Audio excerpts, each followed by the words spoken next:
выживаем, просто выживаем. Ни воды, ни дорога, ни школы нет. Вы зайдите, посмотрите.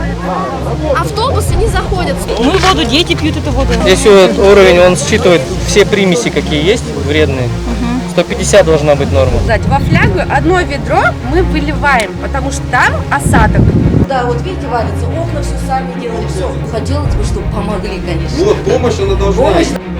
Патриоты своей страны, Наши условия. учителя все такие, потому что условий толком нету. Завхоз ваш сидит сама, что-то делает, ремонтирует, старается что-то сделать. И говорит, сейчас родители будут помогать.